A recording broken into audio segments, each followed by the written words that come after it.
Hello and welcome back, learners.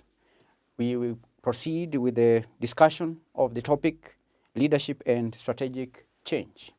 In today's lesson, we will discuss the subtopic managing resistance to change. Managing resistance to change.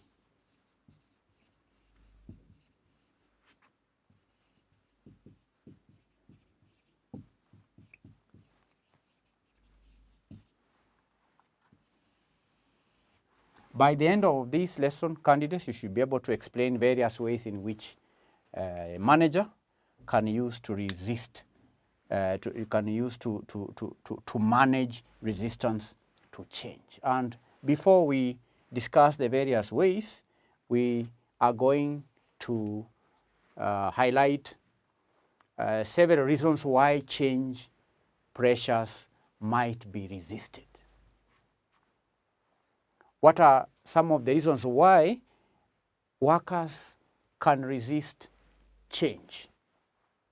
And certain circumstances where the implementation of change will have to be planned carefully and the needs of the people considered. So what are some of the reasons why change may be resisted? Number one, candidates, some resistance can be expected where people have worked out ways of doing things which are beneficial to them in terms of their objectives and preferences. So they may see change as a threat. Similarly, when people have mastered tasks and feel in control of their jobs and responsibilities, they are likely to feel relatively safe and secure personally. Again, change may be perceived as a threat to the workers' security. Although candidates, the main aim might be to ensure the security of the organization as a whole. So that is one reason why employees may resist change, if they perceive that change is a threat to their security. The second reason why employees may resist change is where particular policies, behavior, or even patterns and ways of doing things have been established and accepted for a long period of time. So where employees are used to doing things in a certain way, then introducing change can cause the employees to resist the change. Why? Because they are used to doing certain things in a certain way. They have established certain behaviors, certain behavior patterns for a very long period of time. So that can cause resistance to change. Another reason is that it is not usual for people to have some fear of the unknown.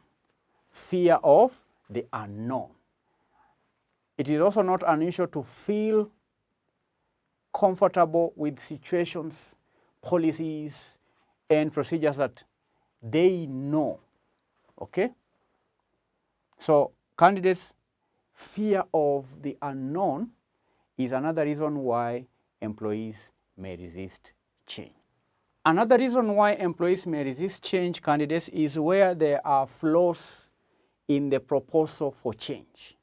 So resistance is likely to be forthcoming where there are perceived flaws or weaknesses in the proposal.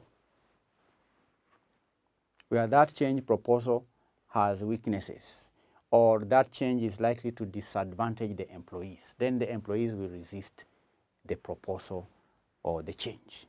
So those are some of the reasons why employees may resist change. But now the question is, how can managers manage resistance to change? What are some of the ways in which a manager can use to manage resistance to change? The first way is through participation and involvement. Participation and involvement. Candidates, the contention is that people will be more supportive of the changes if they are involved in the formulation and even the design. Again, it can be time consuming and if groups are asked to deliberate and make decisions, there is risk that some decisions will be compromised, leading to sub-optimization. So instead of dictating changes or forcing changes upon the employees, it's important that where there is perceived or potential resistance to the change, the managers should involve the employees in the design and the formulation and the planning of the proposed changes, so that the employees can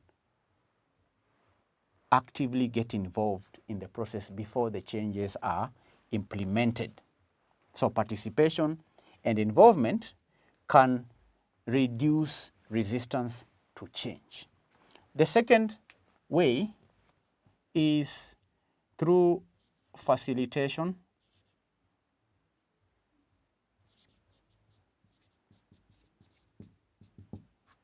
and coordination. Through facilitation and coordination. Now, thus, candidates, facilitation and coordination involves either training. Facilitation can be done through training, okay, or counseling. Training or counseling, but sometimes there can be no guarantee that resistance will be overcome by counseling, but it's important to carry out some level of coordination and some level of facilitation. The third way is through negotiation and agreement. Negotiation and agreement. Negotiation and agreement are normally linked to incentives and rewards. Incentives and rewards. This is where the change agents sit with the ones who are to implement the changes, and they negotiate on how the change will be implemented. And that can be done by promising of rewards, provision of incentives, and so on, so that those who are to implement the change are motivated through the incentives and the rewards in order to implement changes and not to resist changes. Then number 4, manipulation and co-optation. Manipulation and co-optation. Now, this, candidates, encompasses covert attempts to influence people. To influence, to manipulate is to influence people. For example, by the selective use of information. Selective use of information. For example, the change agents can choose to highlight the benefits of change and ignore the negative impacts of change. So that is the selective use of information. And we can say conscious structuring of events. So to manipulate is to use to selectively use certain information by, for example, highlighting the benefits of change and ignoring the negative effects of change. And co-optation, on the other hand, involves buying off informal leaders, by personal rewards and status. Co-optation, those informal leaders who have an influence, of employees, can be bought.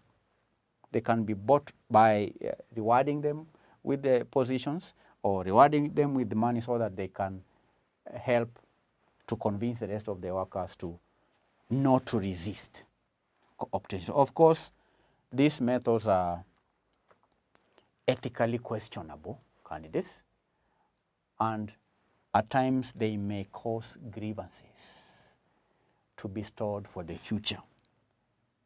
But anyway, there are still ways in which manager can use to resist, to manage resistance to change. Number 5 is explicit and implicit coercion. Coercion, to coerce, is to force by use of threats, okay? And that can work in the short run. Using threats can work in the short run, but is likely to result in long-term problems. So in the meantime, or in the short term, the agents of change can coerce workers through threatening in order for the workers not to resist change. Education and communication is another way. Education and communication.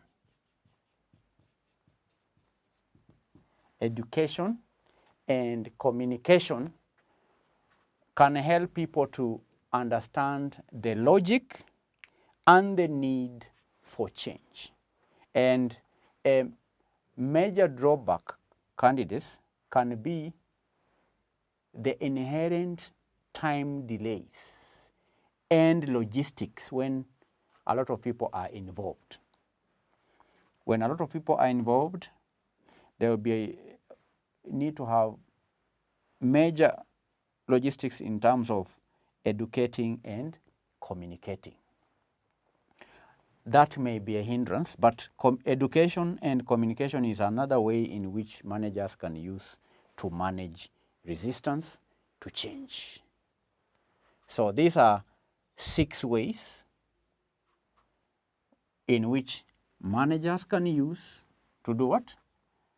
To manage resistance to change. Number 1, participation and involvement. Number 2, facilitation and coordination. Number 3, negotiation and agreement. Number 4, manipulation and co-optation. Number 5, coercion. Then lastly, education and communication. Thank you for attending our today's lesson. We will continue studying this topic, leadership and strategic change. In our next session, we will cover the diagonizing the change context. Diagonizing change context. That is the next subtopic under the topic leadership and strategic change. Thank you. God bless you. Bye-bye.